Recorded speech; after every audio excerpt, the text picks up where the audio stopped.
बिस्मिल्लाहिर्रहमानिर्रहीम। एक तो मोहतरम मियाँ नवाज शरीफ साहब को दिली मुबारक कि उन्होंने पाकिस्तानी दुनिया में Guinness book of world record कायम किया। इतनी स्पीड से इंसाफ लेने का। बड़ी साहब एक ही कमी थी मुल्क में, वो कम से कम इसमें तो लोग हमारे अदारों पर गलत उंगली उठाते हैं कि दादा केस करता है और पोता फैसला कर लेता है।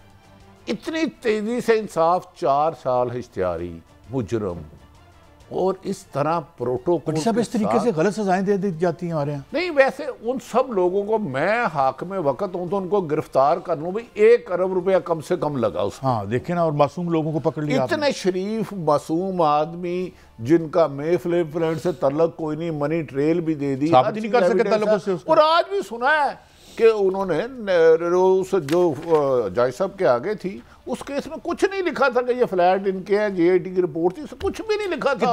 खाली सफ़े थे। देखो 3 पेशियां थी मेरे ख्याल, 3 पेशियों में 2 3 पेशियों में हुए। पनामा केस 20 अप्रैल 2017 को सुप्रीम कोर्ट ने जेआईटी का तश्कील का हुक्म दिया। 5 मई को जेआईटी तश्कील मुकम्मल हुई और 6 मई को वाजह सियाह सरबराह हुए। तकरीबन 2 माह के दौरान जेआईटी 59 इजलास हुए। नवाज शरीफ और इनके अहले खाना समेत 23 अफराद से तफ्तीश की। जेआईटी के 2 अरकान ने कतर जाकर कतरी शहजादे का बयान लिया। 10 जुलाई 2017 को जेआईटी अपनी रिपोर्ट अदालत में जमा कराई। 8 सितंबर 2017 को नवाज शरीफ और इनके बच्चों के खिलाफ 3 रेफरेंस अल-अजीजिया फैलक और एवनफील्ड हुए। 9 माह ट्रायल कोर्ट में समाअत हुई। कुल 107 समातें हुई, कुल 100 समाअत। और 6 जुलाई 2018 को एवनफील्ड और नवाज को सजा सुनाई गई। कादी साहब मैं कुर्बान जाऊं कि 1.5 साल इतनी जेआईटी इकट्ठे किए पूरे पाकिस्तान के जो काबिल तरीन अफसर थे, तो हमारे जज साहब ने 3 दिन में इंसाफ का बोल। बड़ी साहब मुझे ये समझा दें कि उस वक्त जुडिशरी बहुत गलत चल रही थी और आज भी चल रही है। उस वक्त मैं हम तो नहीं बोल सकते ना, मुझे एग्जैक्ट याद नहीं है। मोहतरम नवाज शरीफ एंड कंपनी कहते थे ये फैसला लिखता कोई और है, सुनाता कोई और है। ये अगर तुराब साहब कोई वो शॉट ऐसे पड़े हैं तो जरा प्लीज रहनुमाई करें, क्योंकि हमसे कोई ना गलत बयानी ना हो जाए। अच्छा बट्टी साहब, ये जो हाई हैंडेडनेस हुई थी बकौल इनके, तो फिर वो तारीख में तो उसको दुरुस्त कर दिया गया है। सर ये एक भी लफ्ज़ हमारे लिए हर आदमी काबिल एहतराम है, किसी भी सियासी जमात से नहीं। ये हम तो नहीं कह रहे ना, ये तो अगर ये जिस तरह अदारों पर बढ़े, जजों पर बढ़ते, आज तारीफ कर रहे हैं। पहले मुझे ये बताएं, आज इमरान खान अडयाला जेल में है। आज भी इंट्रा पार्टी इलेक्शन 173 थी, सिर्फ उस पर एतराज़ लगा, उसके केस हो रहे हैं। तो आज तो कम से कम जजों की इन्हें तारीफ करनी चाहिए थी कि पाकिस्तान की अदलिया पर जो उंगली उठाते हैं उन्हें शर्म नहीं। आज तो वो सारे धो दिए हमने, वो गिले क्या कहते हैं, इन्हें इतने ही बयान देने चाहिए। देखिए उस वक़्त के भी जज साहबान ही थे। जेआईटी बनी, वाजह ज़िया की मैंने तारीफ करते हुए अदालतों में अपने कानों से सुना हेयरिंग के दौरान। यहां ये मान लिया कि सारे ही केस गलत थे। तो भाई जिन्होंने किया है उस वक्त भी नैब के यही इख्तियारात थे, उनको बुलाओ, उनकी सैलरियों से पैसे काटो। एक इतने मासूम आदमी, इनोसेंट आदमी को आपने सजा दी, उसने मनी ट्रेल भी दी, मेफेयर फ्लैट में उनका वास्ता ही कोई नहीं। 1990 अदालत ने आके बता दिया था कि ये हैं वो जराए, किधर थे जिनसे लिए। अच्छा, अब उस फाइल को मैंने भी पढ़ा हुआ है, बदकिस्मती है उसको मैंने भी पढ़ा हुआ है। आज भी जज मोहम्मद बशीर है, उन्होंने भी पता नहीं कितनी पेशियां ली हुई हैं।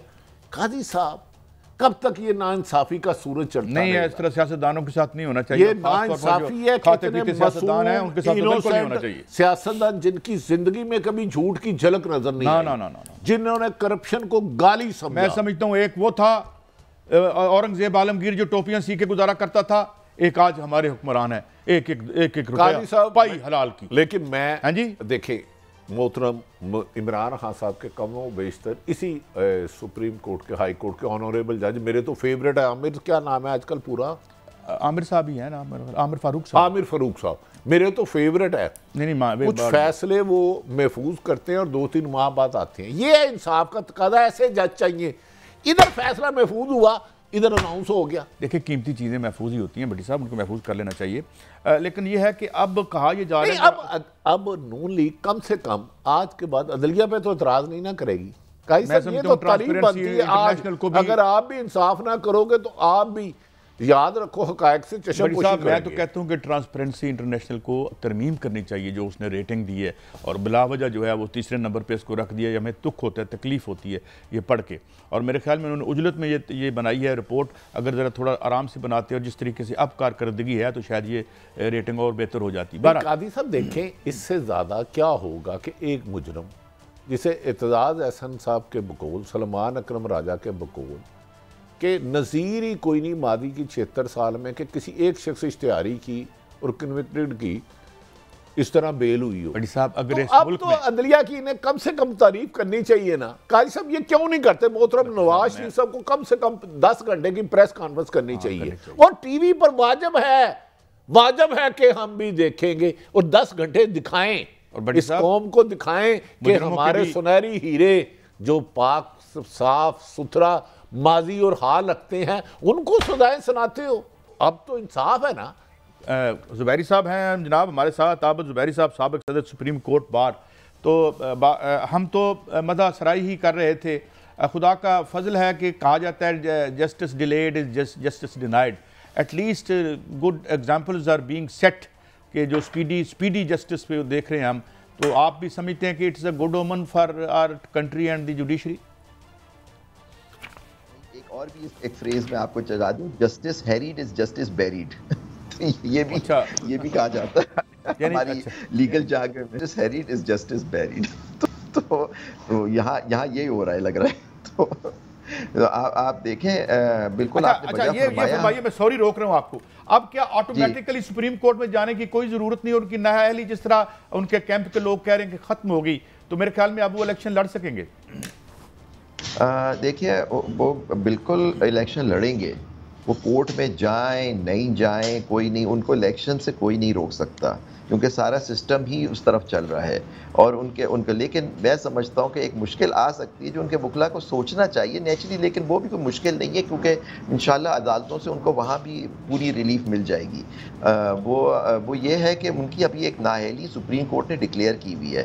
یہ سیکشن 232 میں امینڈمنٹ لائے تھے جس کے تحت انہوں نے اس میعاد کو جو 62F کے تحت ہے اس کو 5 سال کر دیا ہے. وہ اس پہ ریلائی کر رہے ہیں کہ کیونکہ اب 62F کی ہم نے کر دیا اور ہم نے کہہ دیا کہ not standing any judgment of the court or law اور سم تھنگ, جو 62(1)F کی جو نااہلی ہے وہ 5 سال ہوگی. اس لیے ان کی نواز شریف صاحب کے اور جتنے لوگ ہیں جو ان کی نااہلی ختم ہو گئی. لیکن میں سمجھتا ہوں کیونکہ کورٹ کی ڈیکلیریشن آئی بھی ہے جو 62(1)F کے اندر ایک پروویژن ہے, تو آپ دیکھیں گے کہ اس کے تحت, اور کورٹ کی ججمنٹس یہی ہیں, جب تک وہ نااہلی رہے گی تو یہ پرماننٹ ہے, تو جب تک وہ نہیں ہوگی. لیکن نیچرلی اب ہو سکتا ہے سپریم کورٹ اس ایشو کو اٹھا لے. کیسرانی کیس میں کل ان کی آپ نے آبزرویشنز دیکھی تھی کورٹ کی, اور وہ کہیں کہ جی مقننہ نے یہ قانون بنایا ہے تو سپریم کورٹ کیسے انٹرپریٹ کر سکتی ہے کوئی چیز. تو اور نیچرلی مقننہ کا حق ہے, اس کا وہ بالادست ہے, تو وہ اس کا قانون پریویل کرے گا, اور یہ نااہلی 5 سال کی ہے اور وہ نااہلی ان کی ختم ہو جائے گی, نااہلی ہوگی نہیں.